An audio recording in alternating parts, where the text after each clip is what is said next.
할렐루야. 반갑습니다. 2014년 가보년의 새해가 밝았습니다. 그리고 오늘 우리는 그 첫 주로 하나님 앞에 예배를 드리게 됩니다. 올 한해 주님께서 이 나라와 이 민족의 평강을 주시기를 축복합니다. 여러분들의 가정에도 또 여러분들의 삶 속에도 하나님께서 풍성한 은혜를 부어주셔서 승리하는 한 해가 되기를 우리 주님 이름으로 축복합니다.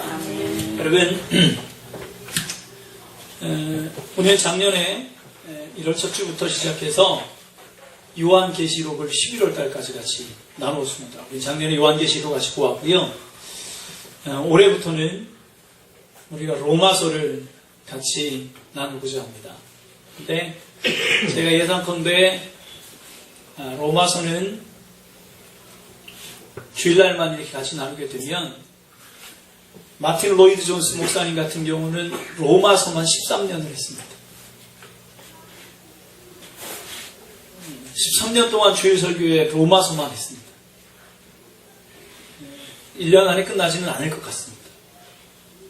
우리가 이 로마서를 통해서 정말 우리의 믿음이 새로워지고 복음이 무엇인지를 확실히 알아 주님의 도구로 사용되어지는 은혜가 있기를 축복합니다.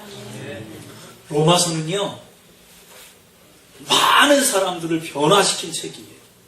물론 성경의 많은 곳이, 성경 모두 다가 많은 사람들의 영혼을 변화시키고 새롭게 했지만, 특별히 많은 신앙의 인물들 가운데 로마서 때문에 변화되어진 많은 사람들이 있습니다. 여러분, 그 대표적인 사람이 누군가 3명 정도를 꼽을 수 있어요. 첫 번째 사람은 어거스틴입니다. 여러분, 어거스틴 하면 참회로 그리스도를 본받아 이런 책으로 유명한 사람입니다. 그런데 여러분, 이 어거스틴은요, 말 그대로 불량자였었어요. 그의 어머니 모나카가 이를 위하여 평생을 기도했음에도 불구하고 이 사람이 변화되어지지 않았어요. 음주, 가무, 도박과 주색에 빠져 지내던 사람이 바로 이 어거스틴이었습니다. 그런데 어느 날 그가 그냥 심심해서 성경책을 펴보았습니다. 그런데 그때 펴보았었던 말씀이 어떤 말씀이었냐면 로마서 13장 11절부터 14절까지의 말씀이었습니다. 그 말씀은 이렇습니다. 밤이 깊고 낮이 가까웠으니 그러므로 우리가 어둠의 일을 벗어버리고 빛의 갑옷을 입자. 낮에와 같이 단정히 행하고 방탕하거나 술 취하지 말며 음란하거나 호색하지 말며 다투거나 시기하지 말고 오직 주 예수 그리스도로 옷 입고 정욕을 위하여 육신의 일을 도모하지 마라. 로마서 13장에 있는 이 말씀이 자신의 삶을 그대로 딱 보여주고 있는 거예요. 어거스틴이 충격을 받았습니다. 그리고 그의 어머니의 기도가 열매를 맺기 시작해서 그는 5세기 이후에 기독교에 가장 큰 영향력을 미친 기독교 지도자로 세워지게 됩니다. 또한 여러분, 우리가 잘 알고 있는 가톨릭과 기독교가 나뉘어지게 되고 기독교가 종교개혁을 통하여 바른 복음을 외치게 되는 선봉장에 선 사람이 누굽니까? 마틴 루터입니다. 마틴 루터는요, 가톨릭의 신부였습니다. 기독교의 목사가 아니었습니다. 그런 그가 가톨릭을 개혁해야 되고 종교개혁을 일으켜서 바른 복음을 외쳐야만 했었던 이유가 무엇인가? 역시 로마서 1장 17절 말씀 때문에 그랬습니다. 복음에는 하나님의 의가 나타나서 믿음으로 믿음에 이르게 하나니 기록된 바 오직 의는 믿음으로 말미암아 살리라 함과 같으니라. 아, 그렇구나.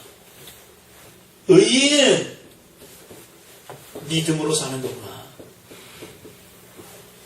여러분, 당시 가톨릭의 이 상황이 오늘 한국교회의 상황과 비슷할 수 있어요. 여러분, 당시 가톨릭은 이런 게 있잖아요. 지금도 있지만 고해성사라는 게 있지 않습니까? 그런데 여러분, 이 고해성사가 뭡니까? 어떤 사람이 죄를 고백하면 그 죄를 사해주기 위하여 합당한 무언가를 해야 되는 거죠. 대부분 이런 겁니다. 아주 조금 약한 죄를 지었어요. 그럼 뭐라고 하냐면 주기도문을 10번 외우라고 하든지 50번 외우라고 하든지 합니다. 당신 주기도문을 50번 외우십시오. 그럼 주님이 이 죄를 사해 주실 겁니다. 근데 요거보다 조금 큰 죄를 지었어. 그러면 어떻게 하냐면 당신은 성전에 올라갈 때 무릎으로 기어 올라가십시오. 여러분, 당시의 성전은 항상 동네의 높은 곳 꼭대기에 있었습니다.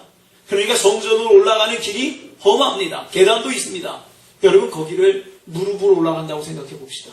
무릎이 다 까지는 겁니다. 고통스럽습니다. 힘듭니다. 그러니까 그런 고통과 힘듦으로 당신의 죄를 사해야 된다고 생각했습니다. 이거보다 조금 더 죄가 커지면 이제 어떻게 되느냐? 아주 큰 죄를 짓게 되면 무엇을 파느냐? 면죄부를 파는 겁니다. 당신의 죄는 이런 걸로는 사할 수가 없으니까 하나님 앞에 죄를 사하는 면죄부를 사야 됩니다.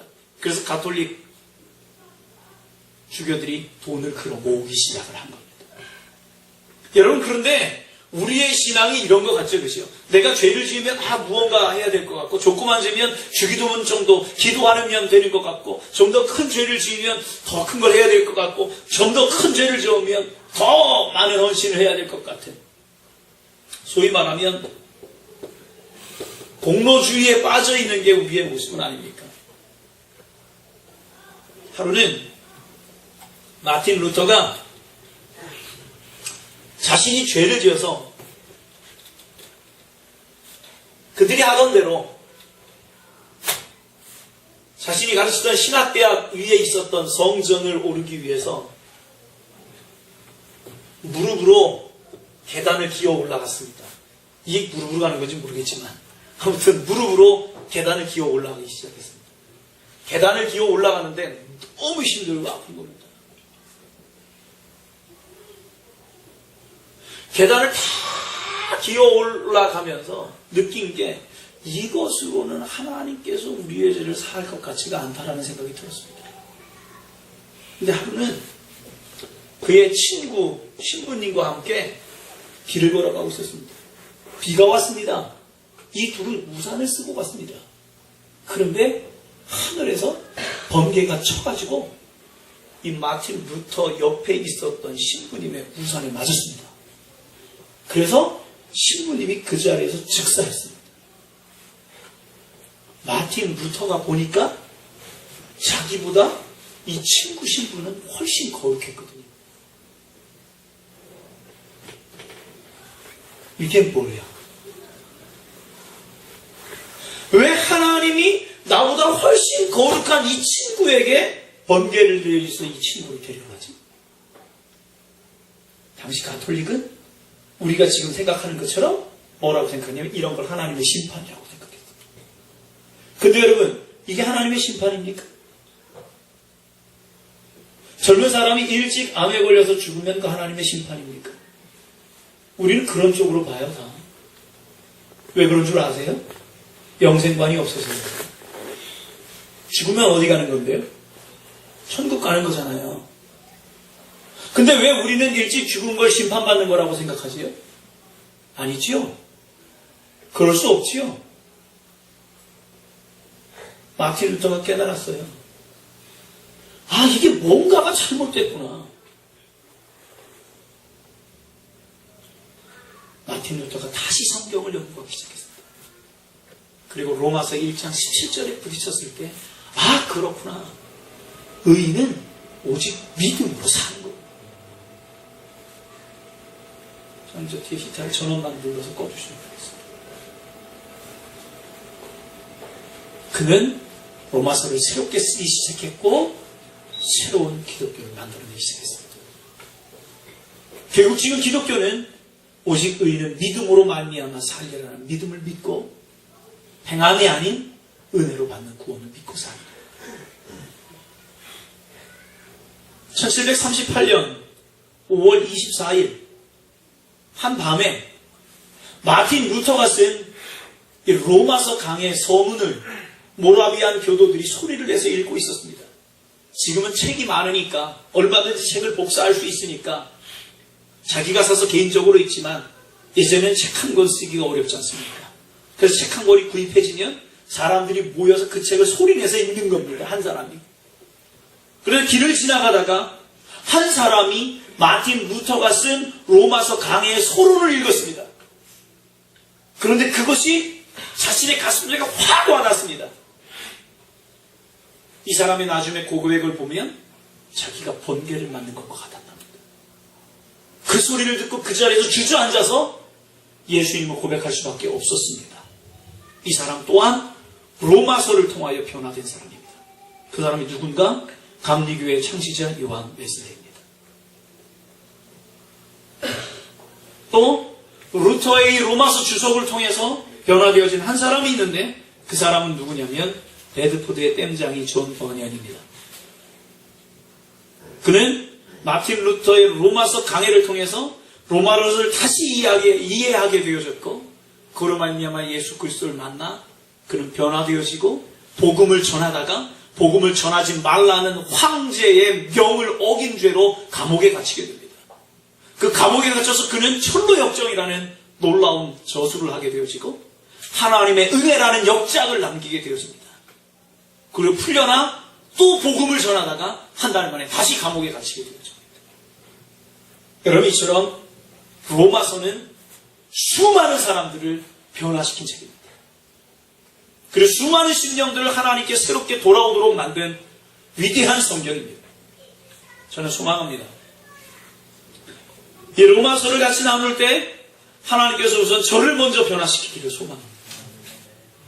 제가 먼저 하나님의 은혜 가운데에 온전히 변화되어져 복음의 일꾼으로 사용되어지길 원하고 또한 저와 여러분들이 예수 그리스도 복음으로 온전히 변화되어져서 우리가 어거스틴처럼 루터처럼 웨슬리처럼 존 버니언처럼 하나님의 길을 새롭게 걸어갈 수 있는 은혜가 있기를 우리 주님의 이름으로 축복합니다. 여러분 로마서는 누가 썼느냐? 로마서의 저자는 바울입니다. 그래서 아예 로마서 1장은 그것을 밝히고 있지요. 로마서 1장 한번 볼까요?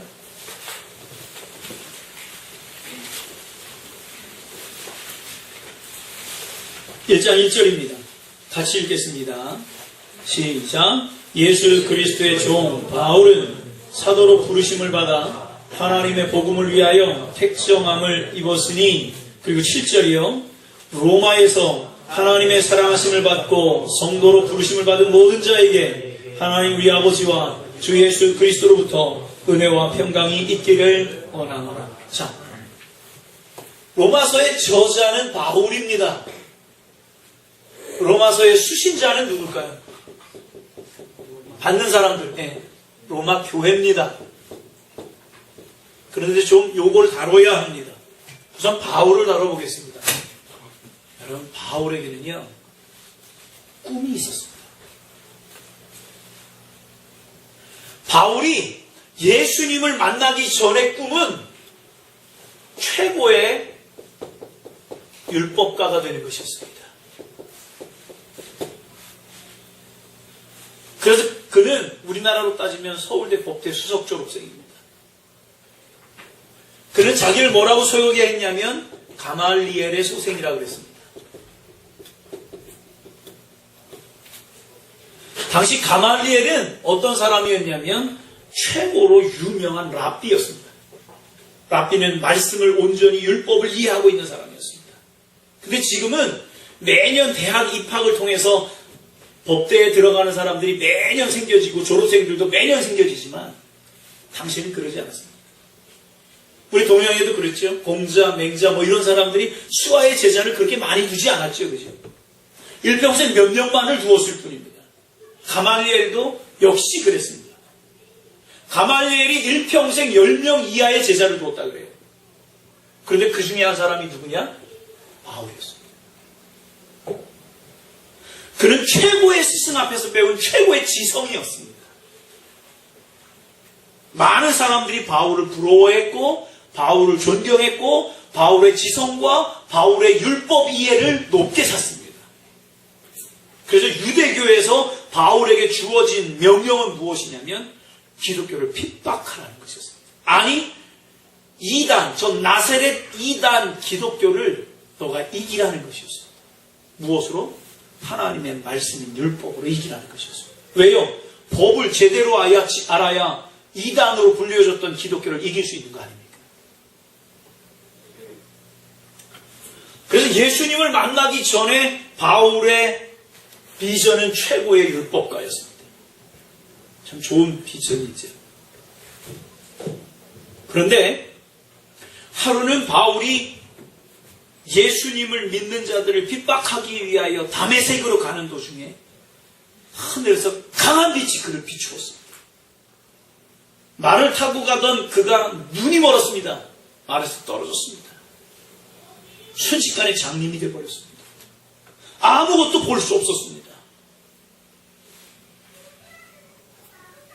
그에게 소리가 들립니다.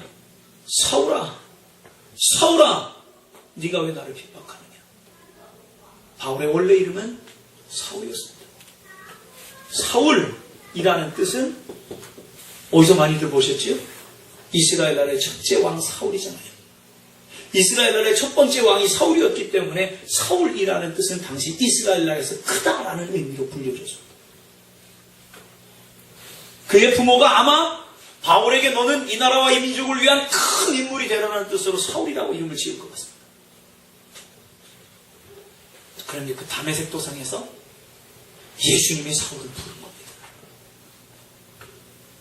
그리고 그를 쓰시기 시작합니다.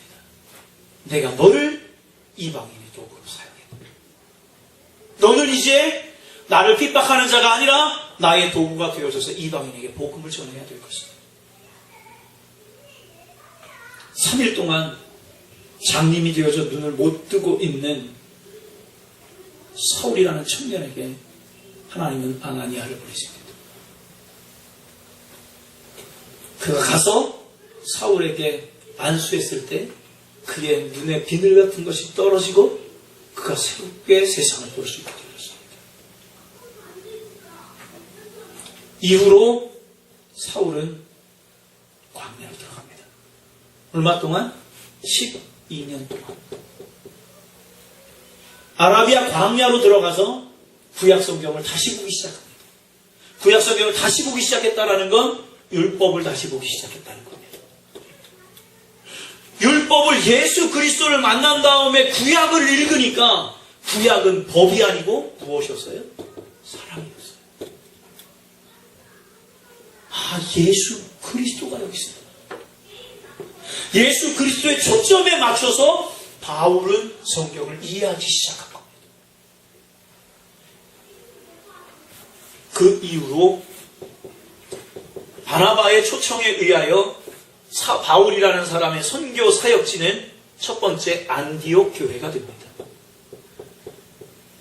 바울은 이곳에서 약 2년 동안 열심히 목회를 했습니다. 교회가 엄청 커졌습니다.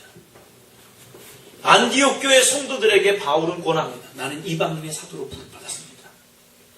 안디옥 교회는 회의를 거쳐서 의결하고 바울을 선교사로 파송하기 시작합니다. 안디옥 교회 파송에 의하여 바울이 선교 여행을 떠나는데 그것이 그 유명한 1차, 2차, 3차 선교 여행입니다. 바울에게는 이제 새로운 비전이 생겼습니다. 그 새로운 비전이라는 것은 무엇인가? 이런 것이었습니다. 여러분 한번 보십시오. 예수님은 죽으시고 부활하시고 승천하시면서 제자들에게 마지막 지상 명령을 하셨습니다. 그 명령이 무엇이지요? 마태복음 28장 마지막 부분에 있는 것이지요. 볼지어다 내가 세상 끝날까지 너희와 함께 있을 것이다. 주님이 말씀하십니다. 너희는 가서 모든 족속으로 제자를 삼아 아버지와 아들과 성령의 이름으로 세례를 베풀고 내가 너희에게 분부한 모든 것을 가르쳐 지키게 하라. 주님은 마태복음에서 무엇을 명령하시냐면 모든 족속을 제자 삼아. 주님의 첫 번째 명령은 모든 족속을 제자 삼는 겁니다. 그런데 주님의 말씀을 기록한 성경이 예수님의 명령을 이것만 기록해 놓지 않았어요. 사도행전 1장 8절에 보면 예수님의 마지막 명령이 또 있지요. 오직 성령이 너희에게 임하시면 너희가 권능을 받아 예루살렘과 온 유대와 사마리아와 땅끝까지 이르러 내 증인이 되리라. 예루살렘과 온 유대와 사마리아와 땅끝까지 이르러 내 증인이 되리라. 여러분, 예수님의 명령은 이 두 가지였습니다. 예수님의 마지막 유언은 이 두 가지였습니다. 자, 보십시오. 마태복음 28장에 나와 있는 이 명령은 누구에게 복음을 전해야 되는가라는 겁니다. 여러분, 누구에게 복음을 전해야 되죠? 모든 족속입니다. 예외 없이 유대인들만, 이스라엘 사람들만 들어야 되는 게 아니라 모든 사람들이 다 들어야 되는 겁니다. 그러면 어디까지 가야 합니까? 그 답이 1장 8절입니다. 땅끝까지 이르러. 바울에게 있어서 예수님의 이 두 가지 명령은 그의 비전이 됐습니다. 나는 땅끝까지 이르러 모든 사람들에게 복음의 증인이 되겠다. 이겁니다. 이게 바울의 비전이 됐습니다. 바울의 새로운 꿈이 된 겁니다. 여러분, 저와 여러분들도 예수님의 꿈을 이루어드리는 사람이 되기를 축복합니다. 우리는 다 각자가 자신의 꿈으로 출발해요. 인생이라는 건 자신의 꿈이 있고 비전이 있고 소망이 있는 거예요. 그러나 거기서 멈추는 게 아니라 우리의 꿈이, 우리의 비전이 예수님의 꿈을, 예수님의 비전을 이루어드릴 수 있는 은혜가 있기를 소망합니다. 예수님의 꿈은 모든 족속에게 땅끝까지 가서 전하는 거였습니다. 자, 그래서 바울은 자신의 선교 방향을 정합니다. 뭘까요? 나는 유대인이 아닌 누구에게로 간다? 이방인에게로 간다. 왜요? 모든 족속에게 가라 그랬으니까. 베드로를 비롯한 12사도가 지금 예루살렘에서 열심히 복음을 전하고 있다면 나는 모든 족속에게 가라 그랬으니까 나는 이방인이 내 선교. 또 하나, 유대인이 아닌 이방인에게 가기 위하여 나는 어디까지 가라 그랬으니까? 땅끝까지 가라 그랬으니까 나는 땅끝까지 간다. 이게 선교의 목적이었어요. 그러면 땅끝이 어딜까요?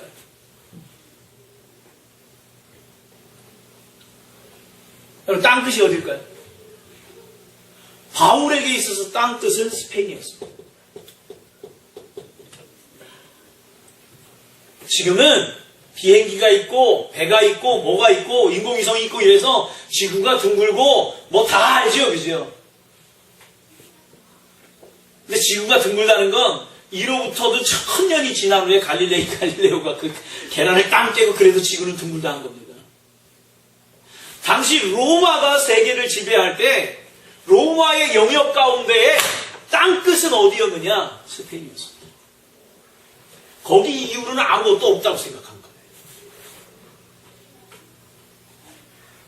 바울의 1차, 2차, 3차 여행이 로마를 중심으로 한 동쪽이었다면 스페인은 로마 서쪽이거든요. 1차, 2차, 3차 여행이 예루살렘을 중심으로 한 이쪽의 선교였다면 바울의 마지막은 로마를 거쳐서 로마로부터 어디까지 나가는 거냐면 스페인까지 가는 거였어요. 이게 바울의 목적이었어요. 나는 땅끝까지 가라 그랬으니까 나는 땅끝까지 간다. 여러분, 바울 참 단순하죠, 그죠? 바울은 최고의 율법가였어요. 우리만큼 똑똑하지 못해서요? 아니요, 우리보다 훨씬 똑똑해요. 우리보다 대단한 사람인데요. 주님이 땅끝까지 가라 그러시니까 난 땅끝까지 갈 거야. 그게 그의 목적이었어요. 여러분, 제가 오늘 본문을 로마서를 시작하면서 로마서 15장을 본문으로 삼은 이유가 무엇인 줄 아세요? 바울의 이 목적이 나와 있어요. 우리 15장으로 가봅시다.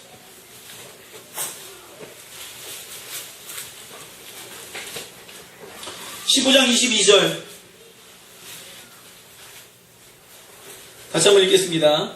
그러므로 또한 내가 너희에게 가려 한 것이 여러 번 막혔더니. 자, 그러면 내가는 누구죠, 여기서? 바울이에요. 근데 너희에게는 누구지요? 로마 교회예요. 바울이 로마 교회로 가려고 했는데 자꾸 안 가지는 거야. 뭔가 문제가 걸려서 자꾸 멈춰요. 못 만났어요. 다시 말하면 바울과 로마 교회는 만난 적이 있다 없다? 없다. 아직 한 번도 없어.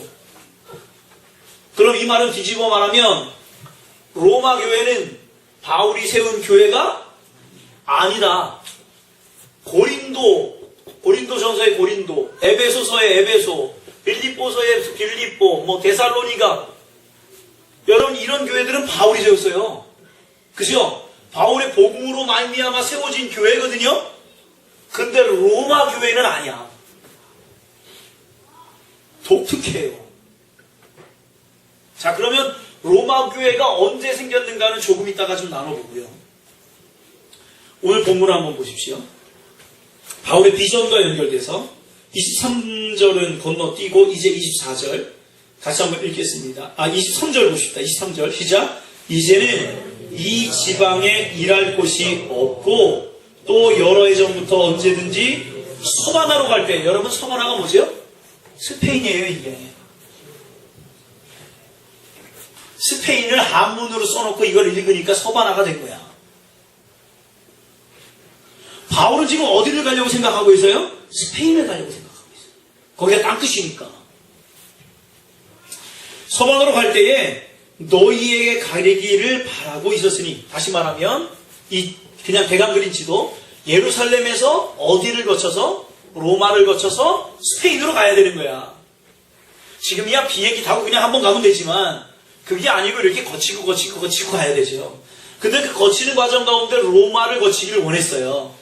그리고 로마 성도들을 보고 그들이 보내주기를 바라는 거예요, 스페인으로. 자, 보십시오. 이제 24절. 이는 지나가는 길에 너희를 보고 먼저 너희와 사귐으로 얼마간 기쁨을 가진 후에 너희가 그리로 보내주기를 바랍니다. 자, 로마서의 겉으로 드러난 첫 번째 목적은 뭐냐면 로마 교회가 바울을 선교사로 파송해 주기를 바랐어요. 어디 가는 선교사? 스페인 가는 선교사로. 우리 교회도 북한을 품고 지금 기도하고 있는 것처럼 말이죠. 나중에 북한으로 선교사도 파송해야 되지 않겠습니까? 그것처럼 바울은 지금 로마 교회에 꿈을 가지고 있어. 뭐냐면 로마 교회가 자신을 선교사로 스페인에 보내주기로 원한 거야. 당신들이 그렇게 좀 했으면 좋겠습니다.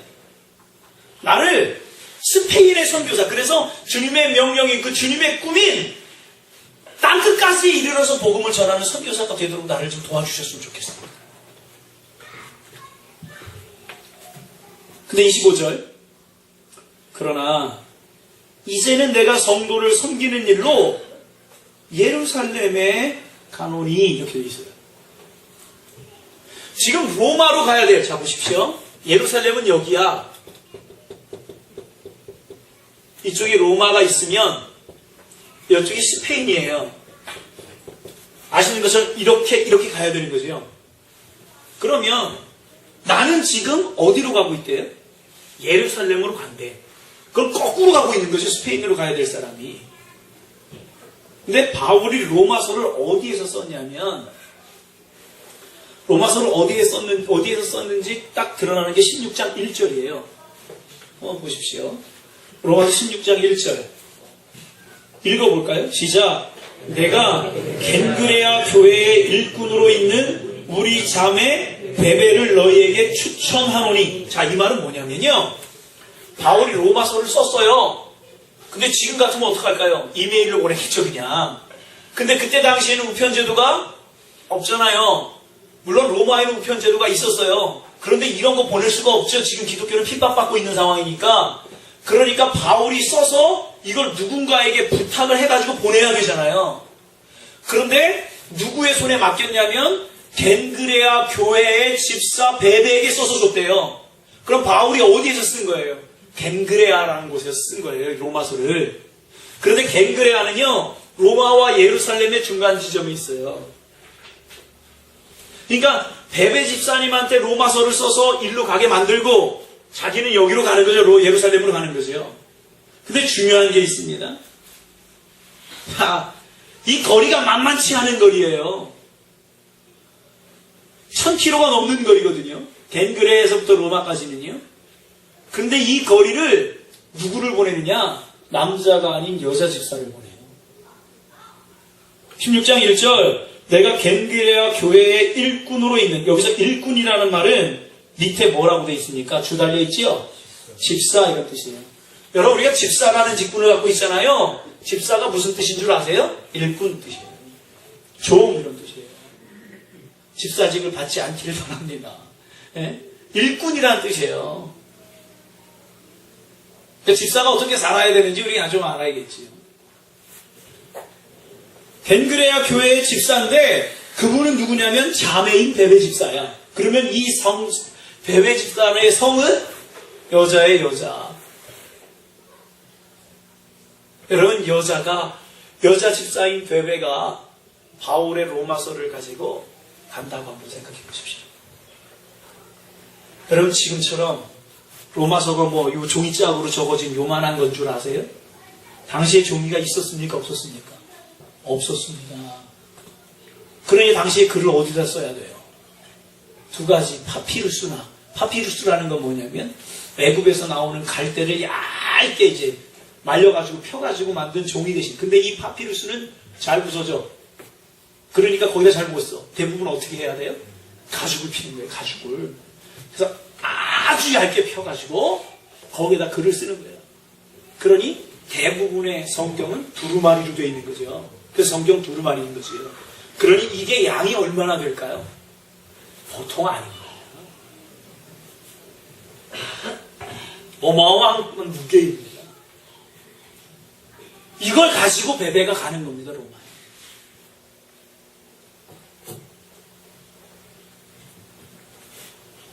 그러니 말이 나왔으니까 전달자인 베베는 바울에게나 로마 교회에게나 믿을 만한 사람이어야겠어요? 아니어야겠어요? 그렇죠? 여러분, 누가 그걸 갖고 왔느냐에 따라서 공신력이 생기거나 없어지거나 해요. 그렇습니까? 아닙니까? 중요한 문서는 중요한 사람을 통해서 보내요. 맞지요? 아무렇게나 가서 우리 어린애들한테 은수에 가서 이거 갖다 주고 와? 이럴 수 없어요. 베베 집사는 바울에게도 로마 교회 성도들에게도 인정받는 사람이었어요. 그래서 그가 바울의 의중을 가장 잘 전할 수 있었기 때문에 보낸 거예요. 자, 그러면 바울은 왜 예루살렘 교회를 로마로 안 가고 예루살렘으로 가고 있느냐? 계속 26절. 15장 26절입니다. 25절부터 읽겠습니다. 다시요. 시작. 그러나 이제는 내가 성도를 섬기는 일로 예루살렘에 가는데 이는 마게도냐와 아가야 사람들이 예루살렘 성도 중 가난한 자들을 위하여 기쁘게 얼마를 연보하였습니다. 자, 우리가 2013년 1월 달에 작년 1월, 그러니까 딱 1년 전이죠. 날마다 솟는 샘물 말씀 묵상이 뭐였냐면 고린도 후서였어요. 그런데 그때 우리 새벽 예배 나오신 분들이 여러분 계셨었는데 그때 계속 바울이 고린도 후서에서 강조하는 게 첫 번째는 복음이었고 두 번째 뭐였어요? 헌금이었어요. 연보였어요.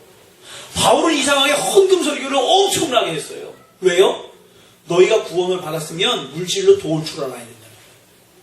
그래서 당시 어려움을 당하고 있었던 예루살렘 교회를 돕기 위해 가지고 바울이 헌금 설교를 엄청 했어요. 그래가지고요, 바울이 저는 사꾼이라는 소리를 들었어요. 저놈은 돈만 밝히는 목사, 저놈은 맨날 설교하면 헌금 설교만 하는 목사, 이 소리를 들었는데도 불구하고 헌금 설교를 타협하지 않았어요. 그래서 그 거둬진 헌금을 가지고 지금 바울이 어디로 가는 거예요? 예루살렘 교회에 가는 거예요. 왜요? 예루살렘 교회 성도들 중에 너무 가난해서 힘들고 지쳐가지고 쓰러지는 사람들이 있어요. 그래서 그들을 돕기 위해서 바울은 예루살렘으로 가는 거예요. 그리고 이렇게 말합니다. 27절을 건너뛰어서 28절 읽겠습니다. 시작. 그러므로 내가 이 일을 마치고 이 열매를 그들에게 확증한 후에, 이 열매를 그들에게 확증한 후에라는 건 뭐냐면 지금까지 모아진 헌금을 그들에게 주고, 이런 뜻이겠죠. 그렇죠? 너희에게로 들렀다가 서바나로 갈 거다. 자, 다시 너희에게 들렀다가 서바나로 갈 거란 말을 두 번 반복하죠. 그죠? 내 목적은 너희들에게 머물러 있는 게 아니야. 나는 너희들에게 가서 너희들이 로마로에서 보내주어서 스페인까지 가기를 원해. 이건 내 꿈이야.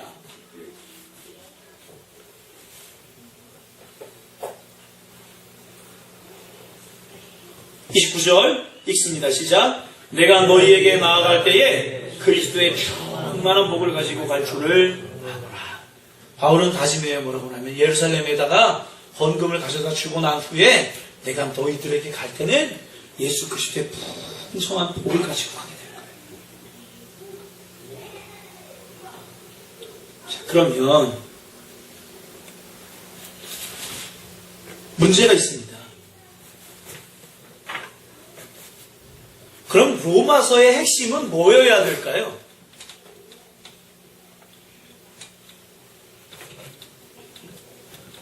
바울의 의도가 로마 교회에 있는 성도들이 자신을 스페인까지 보내주기를 바라는 거였다면 그 내용을 1장부터 적으면 되잖아요. 그죠?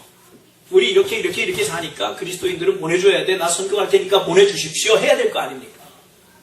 근데 그건 15장밖에 안 나와요. 15장에서밖에. 1장부터 시작되어서 14장, 아니 15장, 19절 전 20절까지는요. 우리가 잘 알고 있는 기독교의 정수라고 말하는 복음이 들어있어요. 복음. 날 보내주십시오 얘기가 아니고 복음이 들어있다고. 복음이.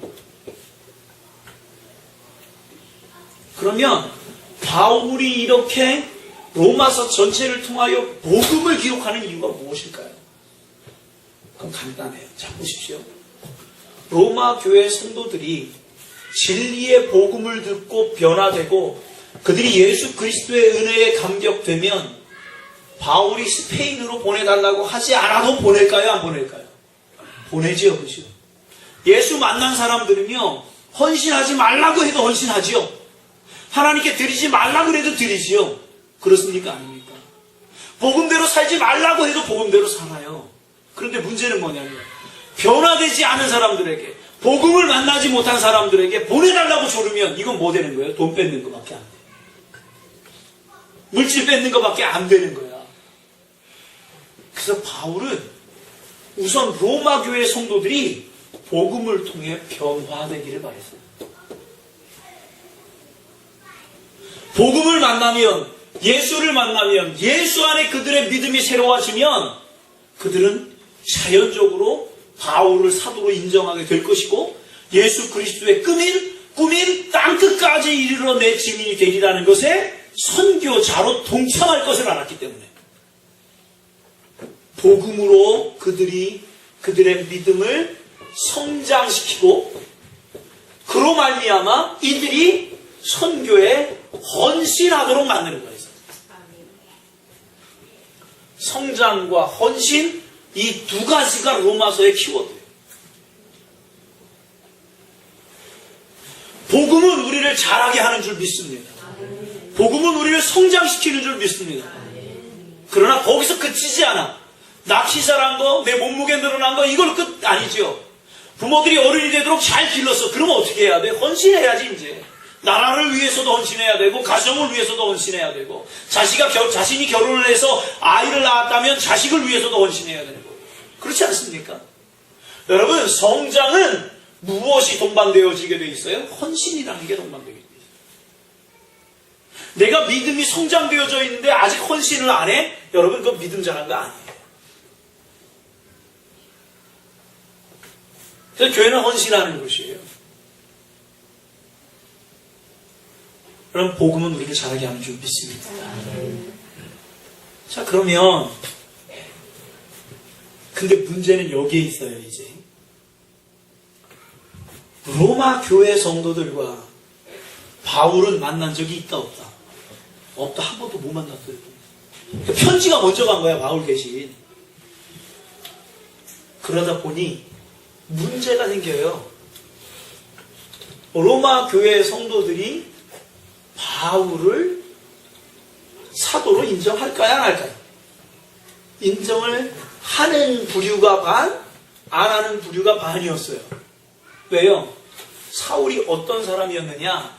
사울이 어떤 사람이었는지는 로마 교회가 왜 생겼느냐를 알면서부터 자연적으로 풀어지기 시작을 합니다. 여러분, 로마 교회가 어떻게 생겼습니까? 제가 말씀드린 것처럼 로마 교회는 12명의 사도가 세운 교회도 아니에요. 그렇다고 바울이 세운 교회도 아니에요. 야, 그럼 이거 어떻게 생겼어, 로마 교회가? 이상하지 않아요? 근데 로마 교회는 이렇게 생겨납니다. 여러분, 사도행전에 보면 오순절날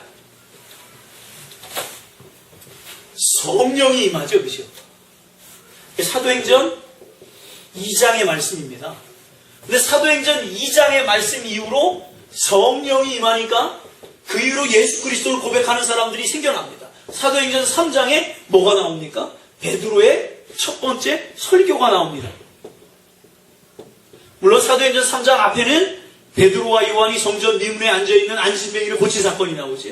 금과 은은 내게 없거니와 내게 있는 것으로 내게 주노니 곧 나사렛 예수의 이름으로 일어나 걸으라. 그 역사 때문에 사람들이 모여들기 시작했어요. 그리고 베드로의 첫 번째 설교에 얼마가 회개했대요? 3,000명이 회개했대요. 그리고 그 이후에 4장 가보니까 베드로가 두 번째 설교하기 시작해요. 그러니까 얼마가 회개했대요? 5,000명이 회개했대요. 자, 3,000명, 5,000명 몇 명이 돼버렸어요? 8,000명이 됐어요. 이러니 이 사람들을 관리해야 될 무언가가 필요해요, 안 필요해요? 필요하죠. 자연적으로 뭐가 생겼어요? 교회가 생깁니다. 이걸 뭐라고 부르느냐? 예루살렘에서 이렇게 됐으니까 이걸 예루살렘 교회라고 부릅니다. 그런데 자 보십시오. 예루살렘 교회에 누구들이 같이 있는 거예요, 지금? 예수님은 눈에 보이는 예수님 같이 없지만 성령님이 예루살렘 교회에 임하고 또 예루살렘 교회의 지도자로 누가 있어요, 지금? 12 제자가 있잖아요. 사도행전은 이들을 12 제자라고 부르지 않고 주님의 말씀을 위탁받은 사람이라는 뜻으로 사도라고 부르기 시작해요. 그래서 12 사도들이에요.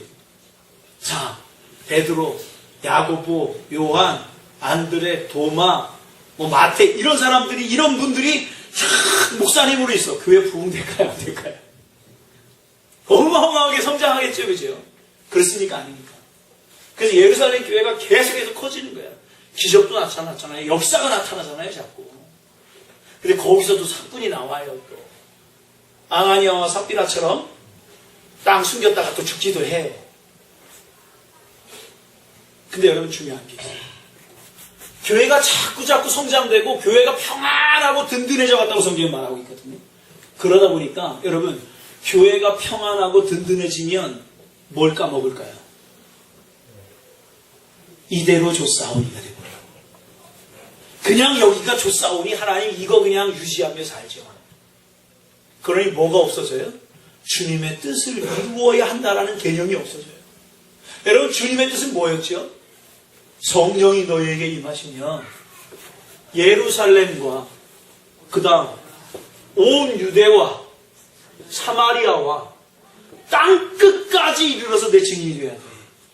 교회는 예루살렘에만 멈춰있지 말고 나가야 돼. 그래서 복음을 전해야 되는데 이 12명의 목사님이 그냥 딱 버티고 계시고 성령의 역사가 나타나고 물질도 많아지고 말이죠. 이러니까 어때요? 싫어요. 안 가요. 왜 가 거기를. 그러니까 주님이 어떻게 하셨을까요? 니들 안 가? 좋아, 그럼 흩어야지 뭘. 그리고 주님이 흩으셨어요. 어떻게 해요?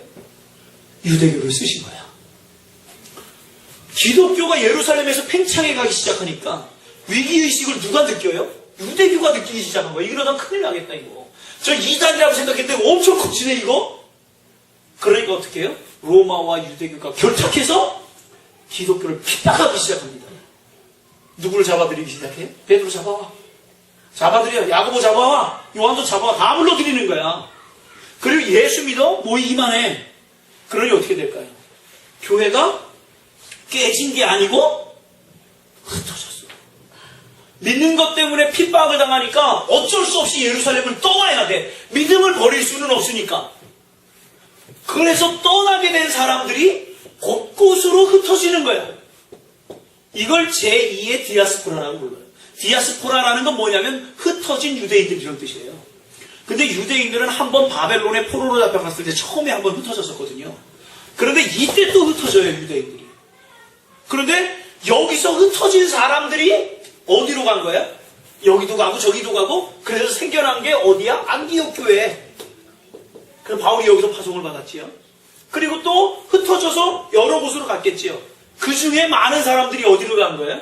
당시의 수도인 로마로 간 거야. 로마로 가서 지도자는 없지만 무엇을 하기 시작한 거예요? 모여서 신앙생활을 하기 시작한 거예요. 그래서 자연적으로 세워진 교회가 로마 교회예요. 로마 교회는 누가 세우질 않았어. 자연적으로 세워졌어요. 그런데 이 로마 교회 같은 데에도 어떻게 보면 평신도, 사역자는 아니지만 평신도 지도자들이 나서서 그들을 가르치기 시작했지요.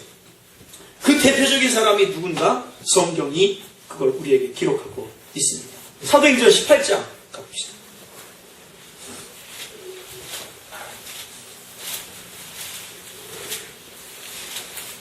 사도행전 18장 2절 3절.